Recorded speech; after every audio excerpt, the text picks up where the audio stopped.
யாக்கோபு எழுதின புஸ்தகம் 4வது அதிகாரம் 8வது வசனத்தை பாருங்க. யாக்கோபு 4வது அதிகாரம் அதனுடைய 8வது வசனம். சோதரன், எப்படி தேவனிடத்தில் நீங்கள் சேருங்கள், அப்பொழுது அவர் உங்களிடத்தில் சேர்வார். பாவிகளே, உங்கள் கைகளை நீங்கள் தயவாய் சுத்திகரியுங்கள். இருமனம் உள்ள தேவ பிள்ளையே, உங்கள் இருதயங்களை நீங்கள் பரிசுத்தமாக்கி கொள்ளுங்கள். அல்லேலூயா, அல்லேலூயா, அல்லேலூயா, அல்லேலூயா.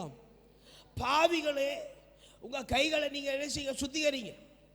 இருமனம் கொண்டிருக்கிற தேவ பிள்ளையே, உலக வாழ்க்கை மேலும் ஆவிக்குரிய வாழ்க்கை வேண்டும் என்கிற இருமனமுடைய தேவ பிள்ளையே, அல்லேலூயா, அல்லேலூயா, அல்லேலூயா, சற்று உன்னை பரிசுத்தமாக்கி கொள்ளுங்க. அல்லேலூயா, அல்லேலூயா, அல்லேலூயா, அல்லேலூயா.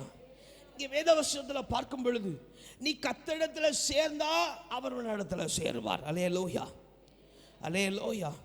பொறுமையோட கர்த்தருடைய தேவ தரிசனத்துக்காக காத்திராமல் நீ கர்த்தரிடத்தில் சேராவிட்டால் கர்த்தர் உன்னிடத்தில் சேர மாட்டார். அல்லேலூயா, அல்லேலூயா, அல்லேலூயா, அல்லேலூயா.